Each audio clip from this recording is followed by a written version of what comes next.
Welcome back to Dirty and Clean and everything in between.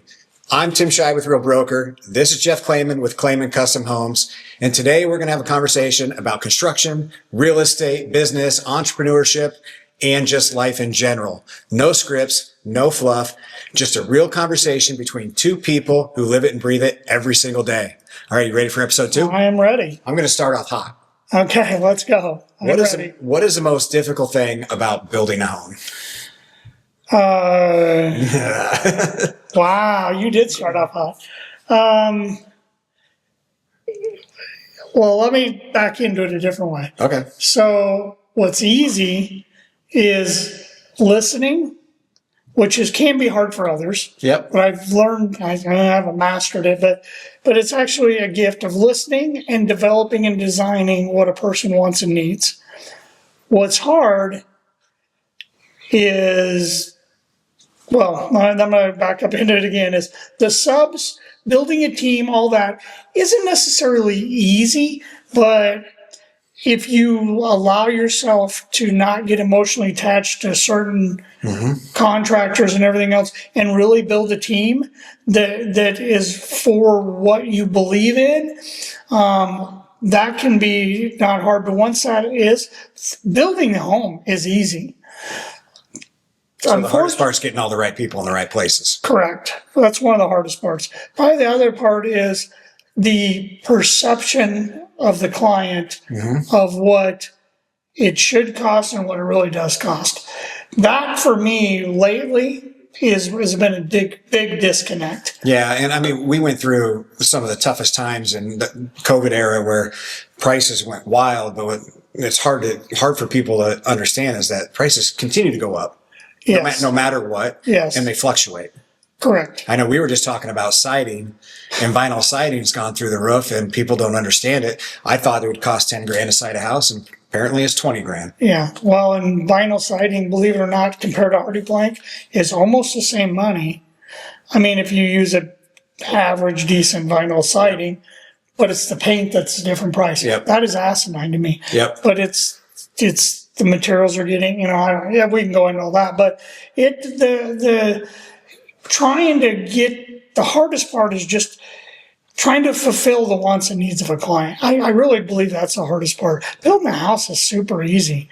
I mean, I wouldn't say that, but because you've been doing it, and once you learn it, then it becomes super easy. It's I go through, I got a young kid I'm teaching as a project manager, and he goes, you just make me feel so stupid. You see these things, I go, I'm not that great. I go, I've just messed up a lot of stuff to learn. I go, you're going to learn from your mistakes. I mean, he had a couple this week, and it was like he was beating himself up so bad. I go, did you learn anything? Yep, that's all I care about. Yeah, and just don't make it again. We went into that in length last time, talking about learning from your mistakes, and that's how you get to where you want to be. It is. So, but building a home, yes, it's a big, long process. But if you have the right team of people, I mean, boy, I tell you what, but today we had just happened. I showed you less than a half hour ago. I just found out, brand new house getting ready done. You're going to have open house in it this weekend. Yeah. And one of the subs that we don't use all the time, but they have a specific product, walks in with muddy feet right across carpet, brand new carpet. Yep. Now, that is an actual spec, but can you imagine if you're the homeowner and you walk into that? Yeah. Who's getting yelled at? Yeah, and at the end of the day, it's going to get cleaned up. You'll never know a difference. But correct. People walk into homes when you absolutely don't want them to. And I can't sit there 24/7 in a lawn chair and go, don't do that, do this. You couldn't afford the home. Yep. You have to get a good team to hopefully not have that happen. Yep.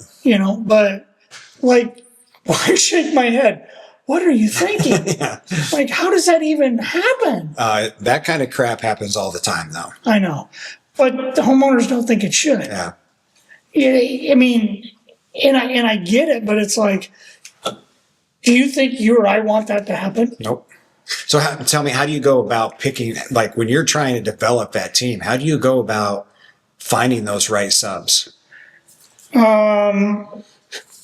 Well, it's weird. I have an Excel sheet of every sub I got, and I rank them. I hope they're not. Well, they're probably watching, but I hope they're not because, well, I hope they are. Yeah, Because now they know, yeah. you're getting ranked. You're getting ranked where you're at. Yep. And I actually evaluate where they're good and where they're bad.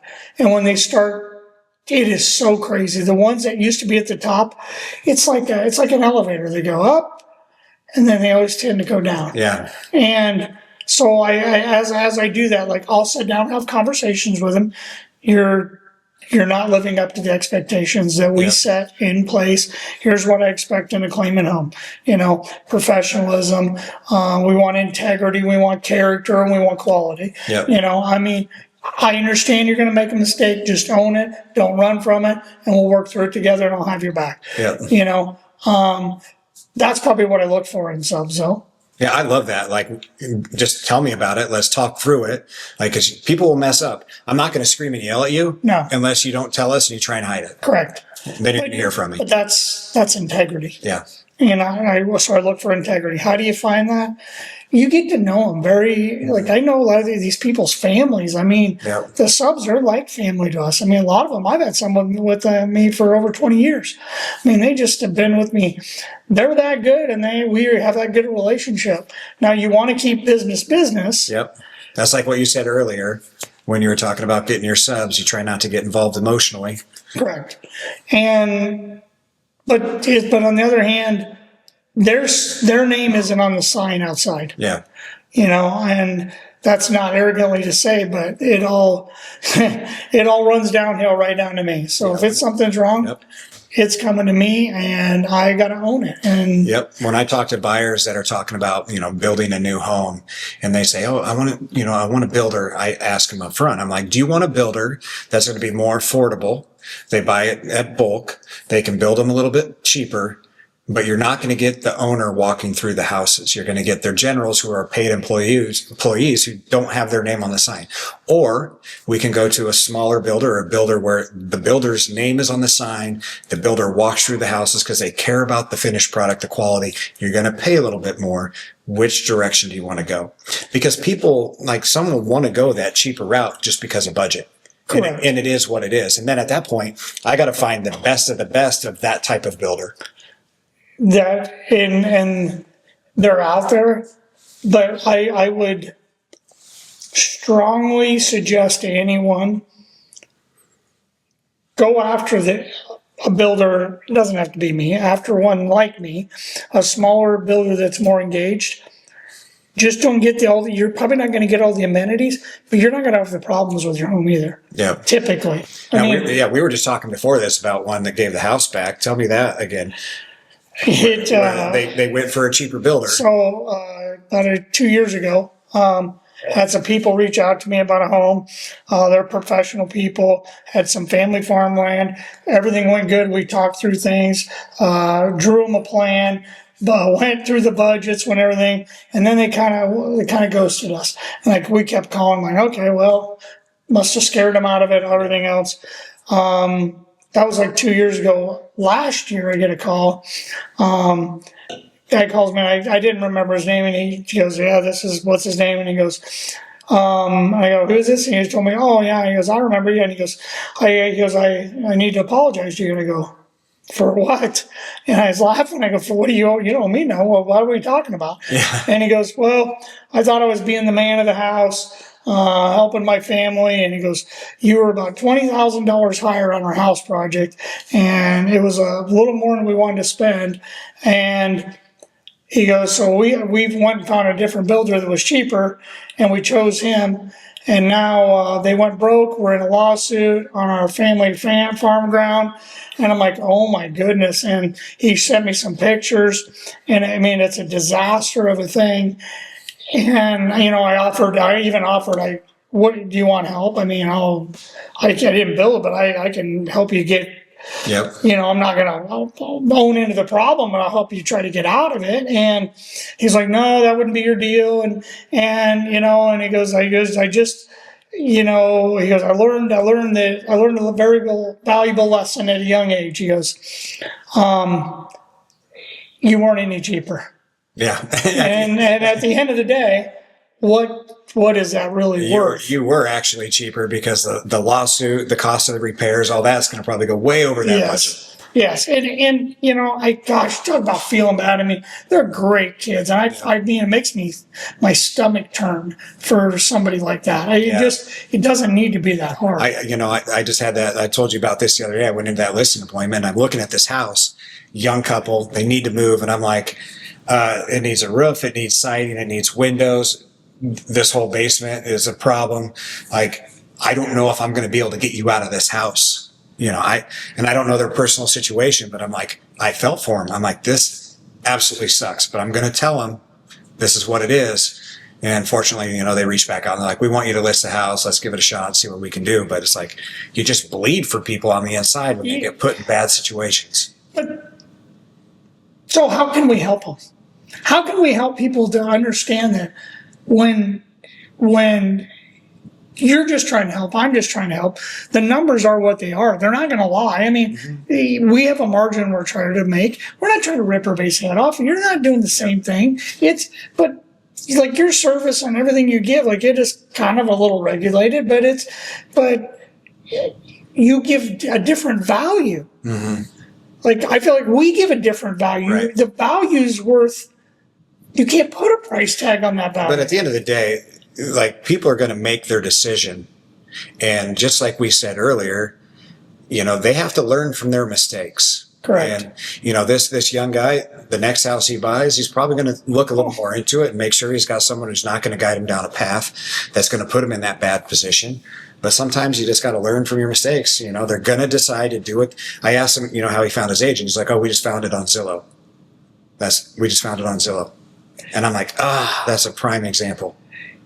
Yeah, I mean, you're looking on Zillow for a real estate agent, and it's the guy that did what? Paid the most money to get to the top? Yep. Bought the lead.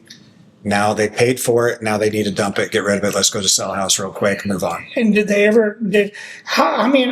would love to know this for you as a real estate agent. How many times a month do you get asked? Where's my phone? It's probably somebody wanting a house. How many times a month do you get asked, tell me about your credentials, what you sell, what your process is, out of all the listings and everything you do? How many times a month do you get that asked? Never. Why? Nobody should not be doing that. Because they get referred to me. 90% of my business is referred to me. Okay. Well, that's... But even at that, you still need to do your due diligence. Correct. Because I could have done good for them and not do good for the next person. Correct. But fortunately, I feel like we always do right by people. Now, sometimes there are mistakes made and things happen. And sometimes, someone moves. Like I had a young couple that bought a house from me, and during the process, the sellers replaced the septic. Okay, everything's all good. All of a sudden, that septic was put in wrong, and the guy's not following back up.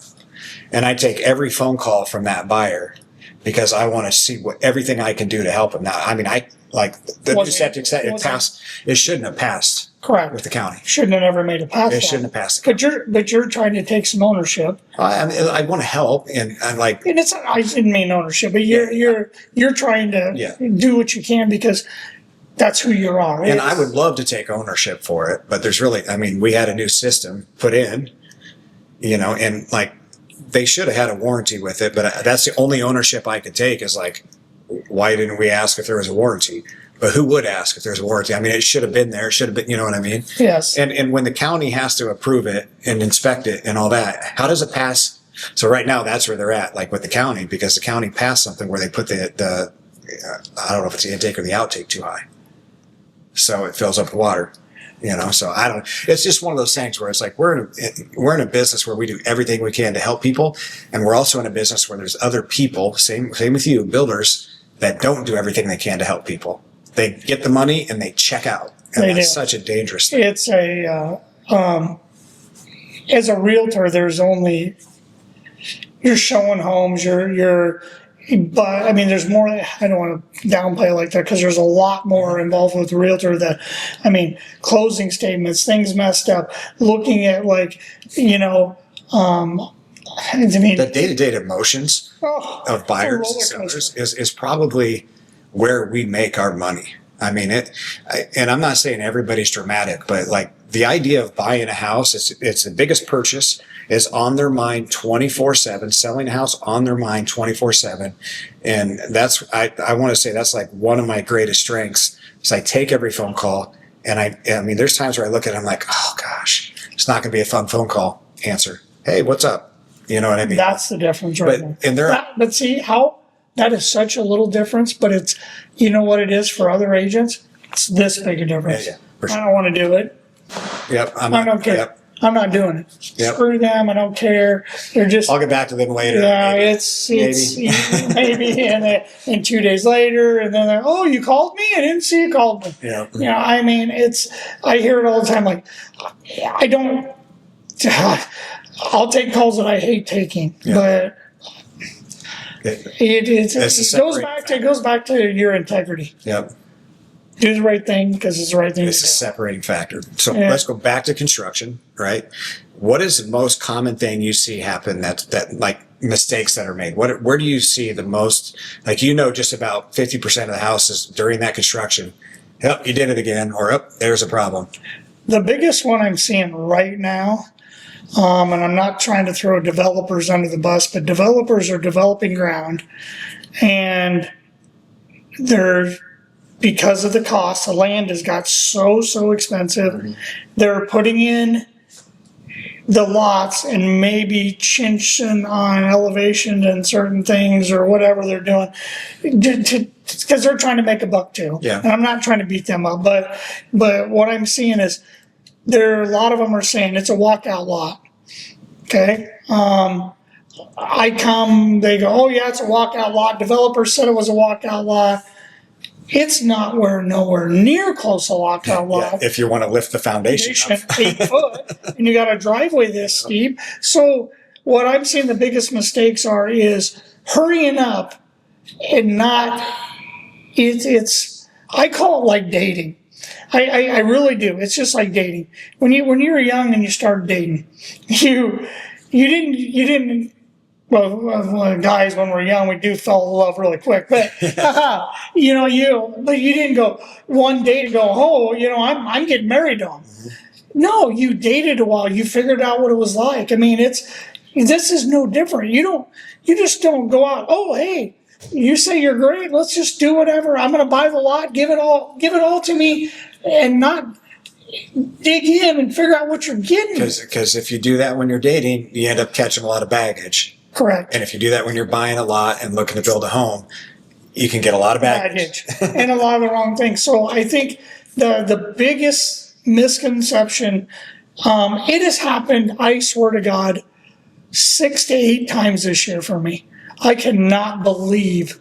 I wish we could go outside and go right next door of me right now. There's another builder, put up a house. Mm-hmm. It's sticking probably 2.5 feet higher than mine. Because I'm assuming, and I have a flat lot, and it's a daylight next to me. How did they make it a daylight? They took all the dirt out back, and guess what? The people are probably happy. Off my fence line down to them is everything, every ounce of water, rain, everything I get going right down to their house. Yeah. Why is that happening? Yeah. It is asinine to me. I just do not understand this. Yeah. Like, and I think it's because the homeowners go in and I want a daylight. I want a daylight. Will that work? Well, the builder thinks, well, I got to get a sale. I guess we can make it. We'll make it work, and they don't tell them the truth. Yeah. I'd rather lose a sale and just be honest. If you don't like it, I don't care. Yeah. If you want someone else to build you a daylight over there, then you can go ahead and raise that foundation. It's going to look like crap. Exactly. You're going to have 4 steps or 5 steps from your garage into your house. It's going to take up the parking for that stall. Like, there's so many factors that go. You just start going in. So, I mean, when we go back to what's one of the biggest things, I mean, starting in the right direction. Yeah. I mean, that's probably the hardest thing is, because once you get the plans drawn and the things bid out and everything else, it's just making selections and making work. Yeah. It's just digging into that part. But this starting within developments is getting really, really, really, really difficult. I mean, you and I have talked about it multiple times. How important it is to get with the builder prior to full commitment on that Yeah. loan. You can write an offer if you want, but you got to have a due diligence period so that you can make sure that there aren't going to be tons of added expense to build that house. And that's when the builder has to come in, take a good hard look at it, bring in the engineers. Like, we're going to add $20,000 worth of dirt work. Oh, we're out. Why? Yeah, we're out. And the next builder that maybe doesn't have the experience, well, I don't know what they're talking about. Well, And then you dig the hole, and then all of a sudden, oh, here's another bill. correct. Yeah, and that's tough to stomach for a buyer. And it is, and it's. I can count this year alone how many deals I've been out on that I haven't got, and I know it's over 6. Yeah. But I was honest with them. Right. I mean, And you're going to get 5 phone calls in 2 years saying, "Hey, I'm sorry." well, you know what though? But what's wrong with talent? What's wrong? We talked about this before we got on thing. I was direct. Yeah. What does direct mean? Direct means you're being honest, and if they don't like the answer, you're being mean. Okay. Was I mean? Where when you tell a real estate person or you tell a client, your house is listed too high. That's why we're not selling it. You need a new roof. You need to put siding on if you want to get this value. Is that you being dishonest and a jerk? It's being honest and direct. Okay, But sometimes a seller can take that as, "Oh, you're saying my house is a piece of crap. I'm going with the next person." yes, but you didn't tell them what they wanted to hear. Never. You told them What they Had to what hear. they needed to hear. needed to hear is a better word. I love that. I mean, needed to hear it. Yeah. But see, that's And that's where we take a lot of heat on the real estate side, where we go into a house and we're looking around, or let's say we have it listed and it's not selling. I'm like, well, it's got smoke smell. Your carpet needs replaced. You haven't vacuumed your carpet in 3 months. We need, you don't clean your house. That's not my fault. And a lot of times, yeah, but I got. But a lot of Tim, times I gotta look at my master bathroom. I got a tub and a shower. And I put a new shower in for $5,000. well, I need this much. I need this much. Well, unfortunately, you should have vacuumed. You should have cleaned your house. You should have replaced the roof when it needed replaced. I know you need it, but it's what the buyer is willing to pay. Correct. And based on those things, the buyer's not willing to pay it. Okay, so let's go down a little rabbit hole because I love this because. I mean, it does affect me because a lot of times people can't sell their house and buy what they're going to buy. Yep. But what is the problem with doing that? So, and what I mean is if you tell them and you're direct, but then they don't go with you, maybe they go with somebody else and says, "Oh, I can get you your 20 grand. What just happened?" They got lied to. Yes, but what else opportunity did they miss out on? When that house first gets listed, Oh yeah. is the best Yeah, opportunity. they're gonna take a hit. Yeah. Well, Yep. no, everybody's going to go in and they're going to lose people. And yes, and then they have to drop the price, and then they'll have to go lower. Because in the real estate world, the faster you sell your home, the more money you're going to make. Bingo. And when I list a home and someone says, "Well, I think it needs to be at this price," it's your house. You can price it where you want. Here's where it needs to be. If we don't get this in the first couple showings or very quickly, we need to make a quick price adjustment and a big adjustment to where it needs to be to get it sold. Because if you wait a month, you're not going to get it. Correct. But it is important to start at the right price. That's hard to hear. That is hard to stomach when I in my head have done what? What are all these buyers doing? They're looking at Zillow, looking at what their neighbor's house sold.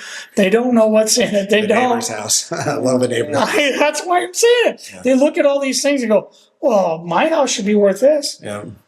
Okay, but there's a lot of young agents that haven't been through a lot of that, and I'm not knocking them, but they're not being direct. They want their listing because they're probably hungry. Well, I mean, and they're starving because it comes with experience too. Like, it goes back to these gray hairs you and I got. Ain't because it just.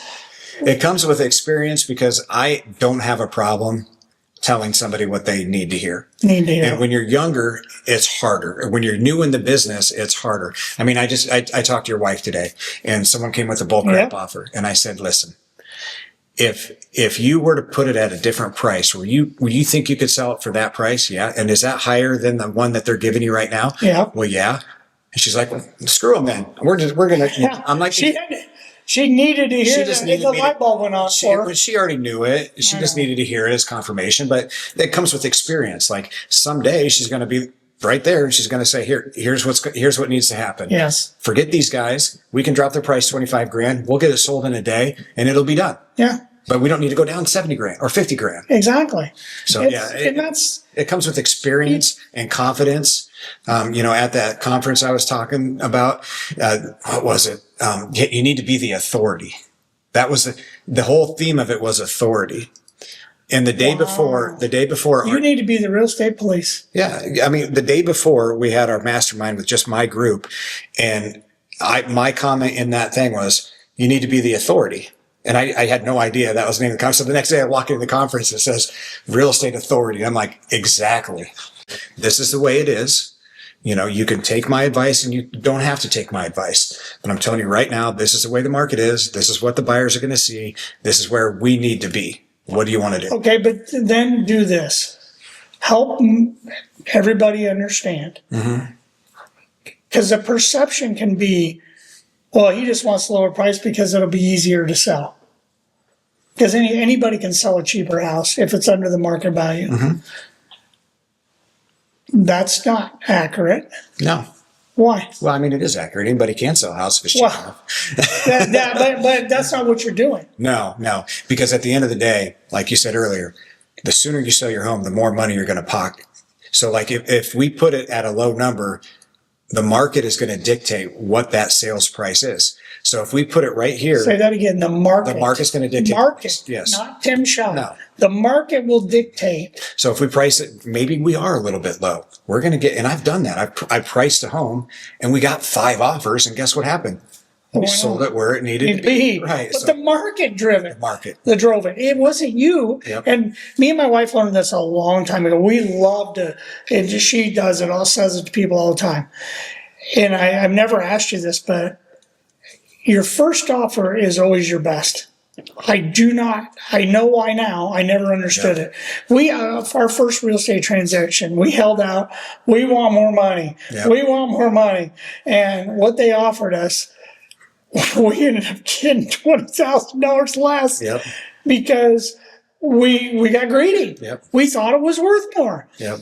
Well, we come to find out, and this was my observation when the real estate market was, there's so many people sitting out there. They know exactly the type of home they want, the location they want to be, the number of bedrooms, the number of bathrooms, what they want it to look like, and all the amenities.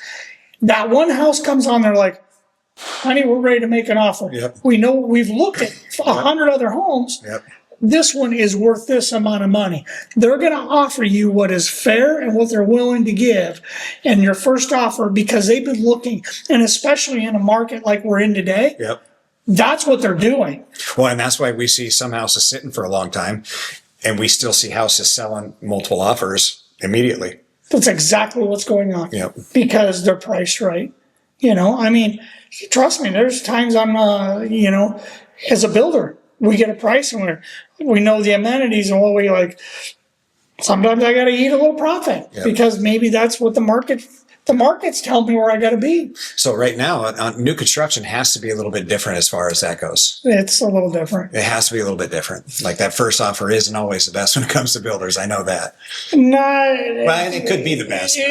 Builders don't. It could be. But it's right. I would say with builders and new construction, it's either somebody lowballing just because that's all they can afford. They figure, why not? Yep.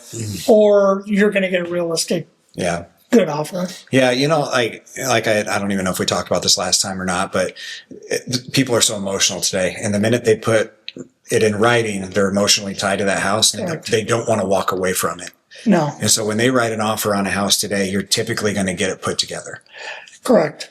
Typically. Especially right now with where everything's at. It's like, and that's what I tell people. I mean, when you get an offer and you're making it, get serious about what you're doing. Think about it. Just don't, it can work in both really good ways right now. I mean, it can, the beauty of this is if people see this as an opportunity, Look at you. I don't know what's going on. You're out of control. No. And if people would see this as an opportunity, right now is the best time to buy. It is. It's a good time. Interest rates are high. Yep. Inventory's high. Yep. You can pick and choose what the hell you want. And when the dust settles, you go in and refinance, you're gonna pick up instant equity like that. Yep. It is absolutely the best. And I'm not just saying that. Well, I mean, I've got a couple new construction deals out there right now that not yours, but we dropped the price and it is such a good deal. And we should have 20 people in there today and an offer tonight. That's what it should be. That's how good of a deal. If we rebuilt that house, it's $50,000 more without blinking. We got 2 in Waukee, 1 in Huxley like that. Yeah. We just sold the 1 in Altoona. There's great opportunities out there. Oh, it's just a matter of finding it. I know which houses are. You couldn't even, they are probably undervalued at least $50,000. Yeah. So if you want one of those houses, give me a call right now. Well, I mean, it's, my daughter's got a house like it's, there's a, they roll up, they're in their deal and build another new one. And she's panicking, the other one, panicking a little bit's a bad word, but, I get where she's at and it's a tough deal. And it's like, they do the build and move like we do every couple of years to try to make a little extra money. Yep. And they're not going to make any money in this one. That's what it's going to amount to. But somebody's going to go get a smoking deal. Yeah. Because that house, I mean, I gave her a lot of freebies anyway. And what somebody's going to get in that house is unbelievable. Yeah, it's a gorgeous and there's deals like that right now. There is.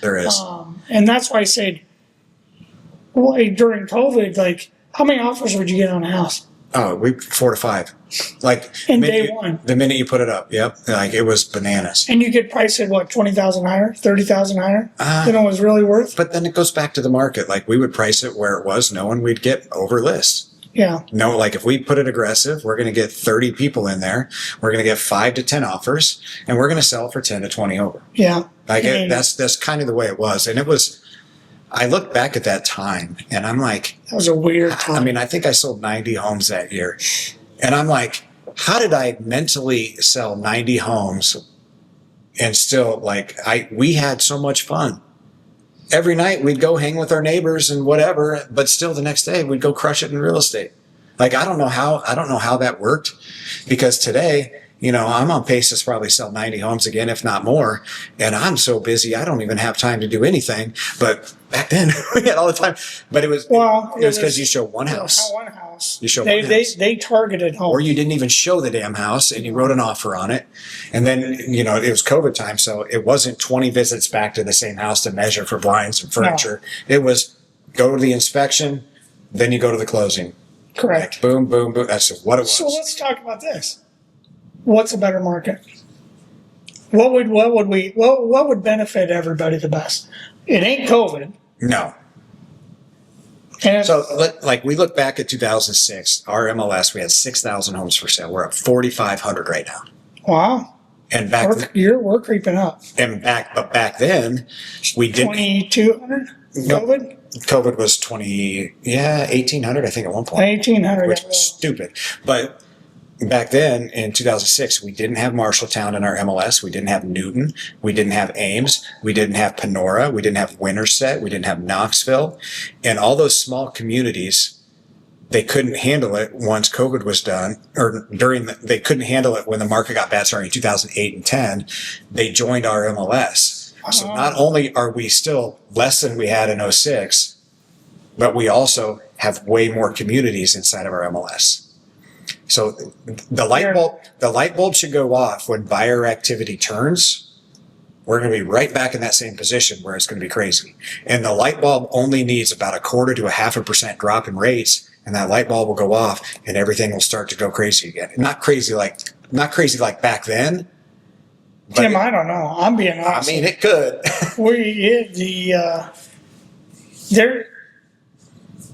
Human nature says we have developed. We're not our parents. Our parents had patience. Yep. They were They did. No patience today. Wait, but you know what I mean. Yeah. They had extreme patience. They didn't. You wanted to go. You want some milk? You go milk the cow. Yeah. I mean, you did. Heck, now you can go DoorDash and get the damn milk at your door. Yeah. I mean, it is a whole nother world, and there's not patience with anything. So when it changes, everybody goes. And where I was going with all this is people are tired of waiting, but. Well, the built up demand right now is probably got to be the highest built up demand that we have seen in our lifetime. I would agree with that. I mean, we've got this demand. This is year number 4 where everybody's been waiting and waiting and waiting. And we started to see people finally say, forget it this year. But then it came to a halt in about March and April and it slowed down. So I was looking at the numbers. What were we looking at? Homes priced between 500 and. Oh, we did talk about this week. Homes priced between 500 and 1.5 or 600 and it was 700 and 1.5 million. Yeah. It was like we're down 60% from last year in that price point. Correct. 60% down. That is absolutely crazy. Mind blowing to me. I thought it'd be down 50. I thought it was going to be boom, even. Yeah. But nope, totally wrong. Yeah. And so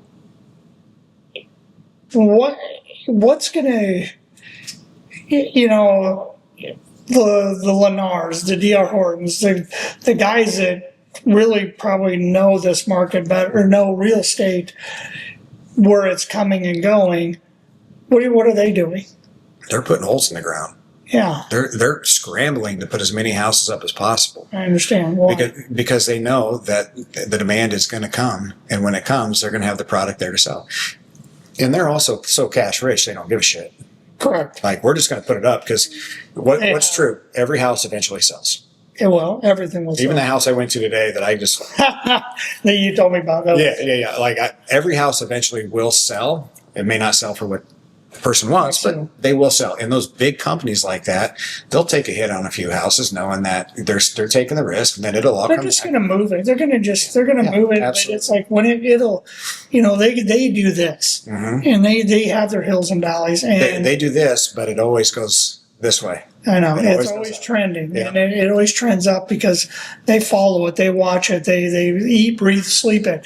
And we do too. It's a different, it's a different market. It's a market of what we're going after. My best advice to the people that say they're going to wait to buy is don't wait. And I'm not coming from a real estate standpoint. I'm saying this Not a because, selfish thing. because over time, houses go up.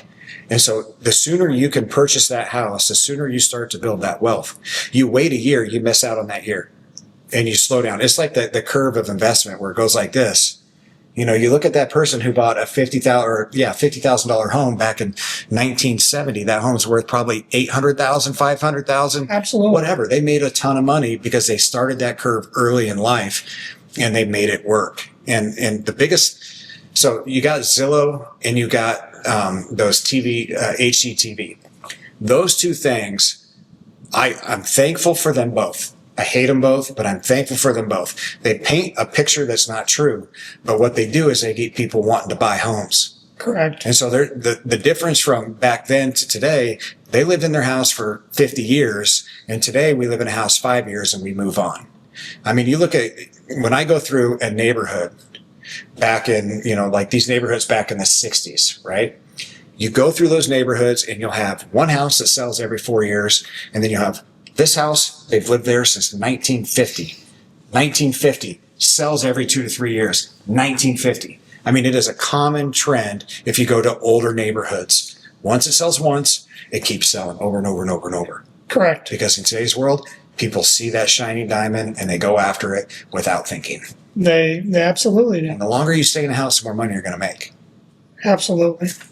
But And honestly, actually moving houses isn't a bad thing either. Well, in your situation especially. Wow. But I've also seen people right now. I can give this example. One area I bought a lot of high-end lots, what I thought they were high-end lots. Back in the day, they were. I bought 9 of them. It averaged like $110,000. Okay. And timbered, huge lots, walkout, trees. I mean, some of them had water, gorgeous homes or lots. I look at my wife and go, how in the world are we going to spend $1 million on these 8 lots? I think it was 8 lots. And we're like, we're just going to try it. We started selling like crazy. $100,000 a lot. I was selling this house. I was selling a lot of these homes for $550 to $650. These were homes right now that I couldn't even touch for $1 million. And it isn't so much me as much as, like we talked last week, the dirt. But look at what their value did, and that was 6 years ago. Almost not doubling, but holy cow. But now to go replace the same home, they'd be trading dollars, but they got in maybe now a bigger home, or they can stay with it. They'll still gain a little equity, but it is, sooner or later you're going to have upkeep on a home too. Yeah. Well, I mean, so like I'll look at Cherry Glen here in Ankeny. It's a development that was I love Cherry Glen. It was owned. Well, not the one on the other side. Okay. The one that Regency owned. Oh, okay. So we got Cherry Glen, right? Those lots were $50,000 a pop. Regency gave them all back to the bank. Bresson came in and bought them, sold them all for like $29,000, $30,000 a piece. Right? So these homes, we had a 1,400 square foot house, 3-car garage, finished basement. They were selling for $205,000. And that was back in 2010, 11, and 12. $205,000. Today, that same house, I go to a market on it's $450,000. And like, the classic boys, they built houses in there and they kept some of them. And I'm like, if they would have just kept every single one of those homes, sure, there'd be some upkeep. But we're talking $50,000 upkeep to make $200,000. I would do that quite a bit. But that's the power of real estate and owning real estate. Real estate in time. In time. Yeah. It's real estate in time. Yep. Now there's times it does this, there's times it's just doing, but it's still. But it constantly goes up. I mean, even when that, 07, 08, when that all kind of crashed, that wasn't about product. That was about bank loans. Yeah. And it was a big thing about dirt. Yeah. Because like those lots are a prime example I use all the time. The smaller builders that had homes that were about complete when those lots went down $20,000. Well, why would I want to buy that house when I can have it built for $20,000 less by the next guy? And those small builders really took a hit hard, and some had to obviously get out of the business because they couldn't compete with these new houses being built on these lots that were $20,000 cheaper. Exactly. And it's all about the dirt. Yeah. The dirt. I don't know if that's going to change. I mean, lot costs are, that's the one thing I could see where we get stagnant. Yeah. Is the lot cost. Do we have too many lots being put in right now? There's a lot of inventory right now. There is. A lot of inventory. But what I'm seeing is that those big dogs, Lennar and D.R. Horton, that are Lennar's brand new to our market, D.R. Horton's new to our market, but they're so cash rich that they can sit back and let those lots sit there, then go buy them for pennies on the dollar, not pennies on the dollar, but buy them at a discount from those developers that weren't going to sell it to them up front. But now they're paying interest on these finished lots, and it's like, all right, fine, we'll sell it to them. So those developers are going to be safe. Lennar and D.R. Horton are not going anywhere. They're very deep. So we don't run into the same issue that we had back then with Regency going backwards, because Regency was the biggest developer here, and they get back over 500 lots, I think. That was a big hit for our market. It was, and for a lot of contractors, suppliers. If we had those big guys then, they would have just swooped those lots up, and it wouldn't affected our market at all. That's why I don't think the real estate market's really, it's people can be patient with what they want to be with, but I still think it is, if you're buying, especially a resale to me, like, Jimmy Christmas, like you can, there's people who want to sell their own. Oh yeah, for sure. Builders, like, I want to sell some of mine, but it's like, I'm not worried. It's still I know in a year I won't be able to build it for what I could anyway. Yep. So I'm not really, I just got to set on it longer. Yeah, you we'll know? get them sold. Yeah, I'm not worried. We'll get them sold, buddy. I know.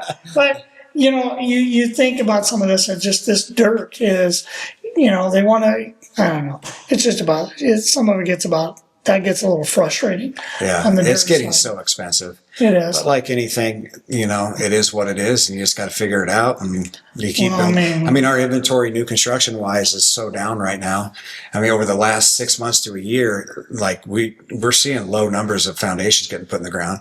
I mean, of anybody. Yep. Is foundation business down? It's down. A little bit. Yeah, I mean, we do mostly custom stuff, so it's level.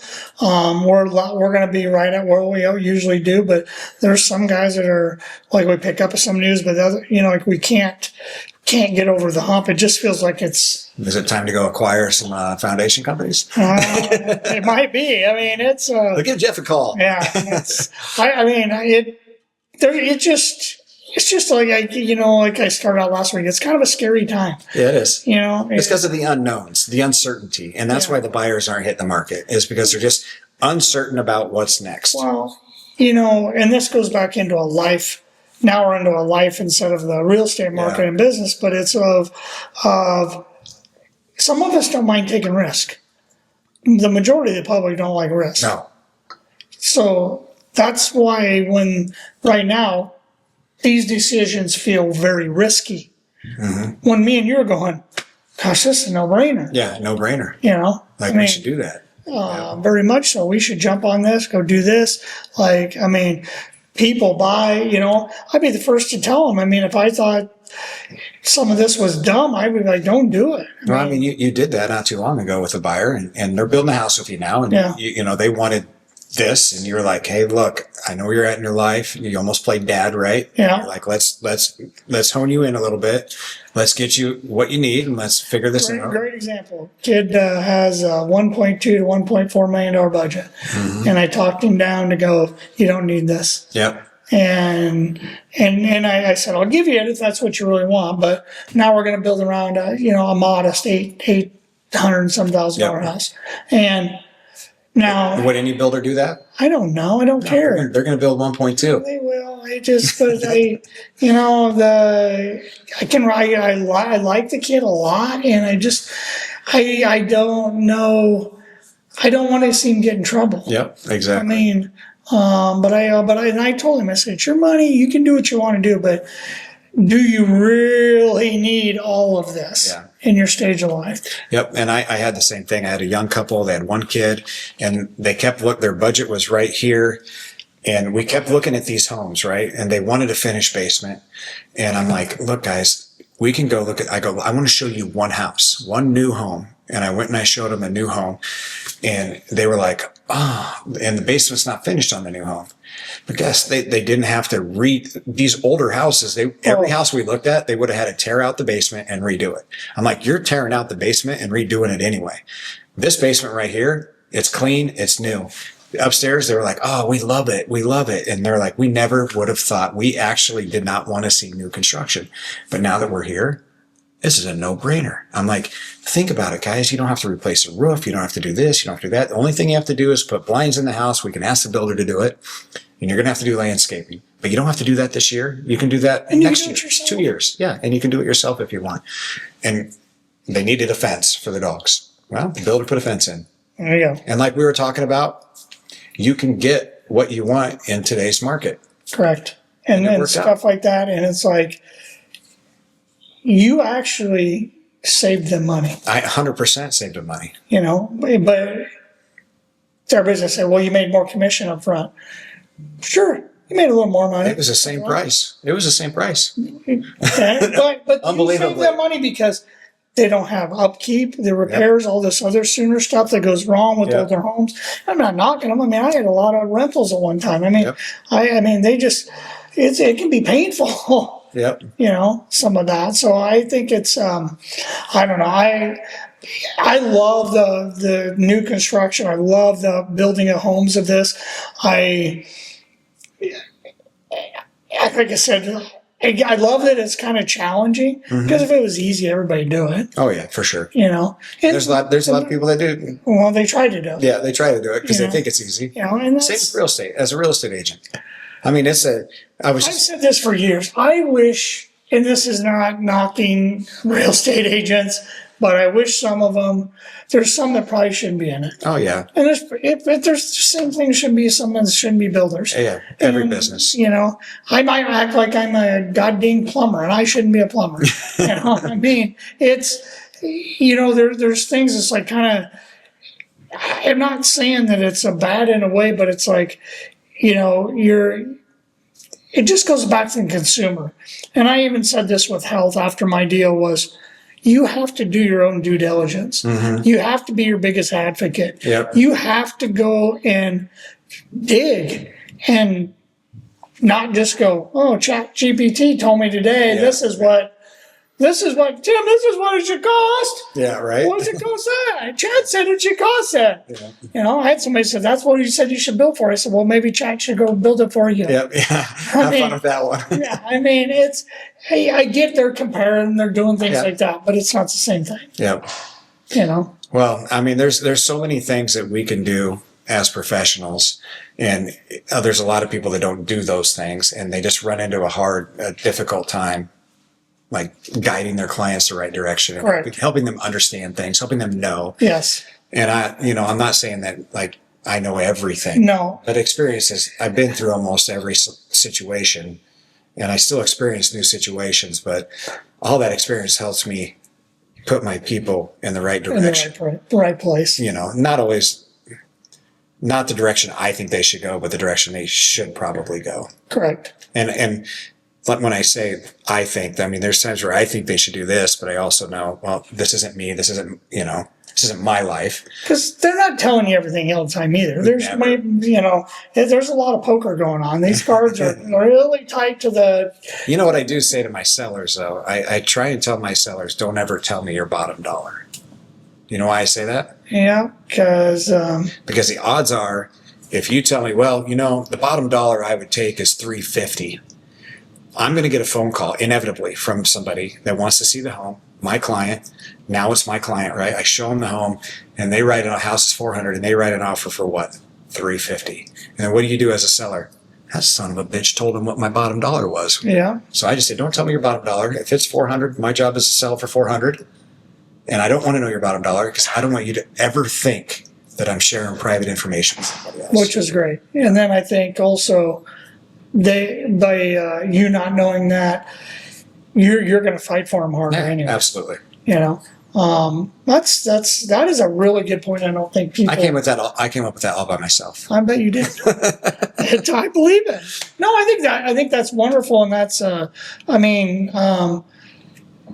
I think it's actually a lot of integrity in that. Yeah.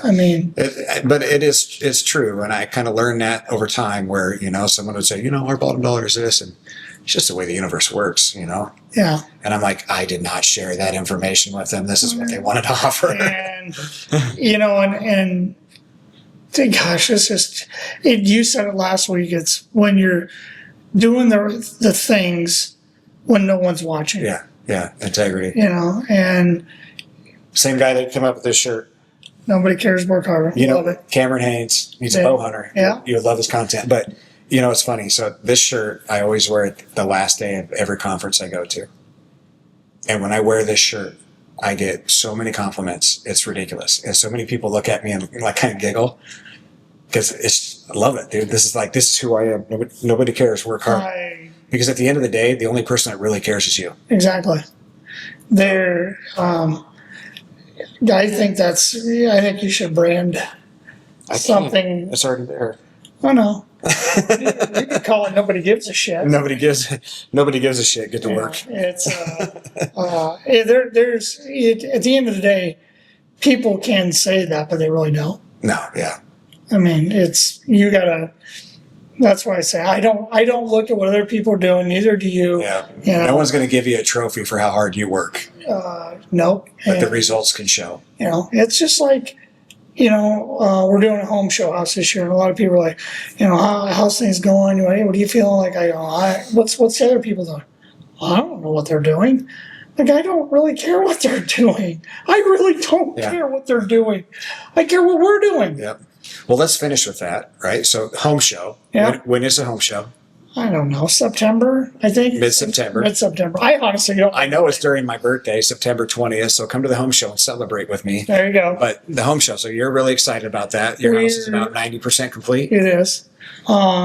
I've built way, way bigger homes, but I honestly, you've seen it. I don't know that we've ever put this much detail and trim work in a home. Oh, it's beautiful. I mean, holy cow. And guys, and I'm on this pick on Erin designer kick, but with her ideas and a little bit of me in there, like this thing is. It is coming together. It is really, it might not be a big cup of tea. I don't care, but don't look at colors and that. Look at the craftsmanship. Yep. You want to see craftsmanship?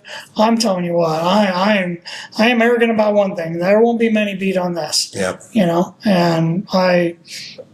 And I don't honestly, and I hope there is, because that means that in Central Iowa, we're doing a great job building a quality home. Yeah. Because I've had people come from other areas and go, holy cow, my buddy lives in Arizona. He said, he's told me many times, houses you're building that you're getting $1 million for, I'd get 3 and 4 out in Arizona. Oh, for sure. And he goes, we don't even get the stuff you're doing. Not even the quality. Yeah. Well, we'll be bringing dirty and clean and everything in between to that home show on Fridays. That'd be great. Right? We'll be doing that at 3 o'clock. Absolutely. Right? Keep the schedule.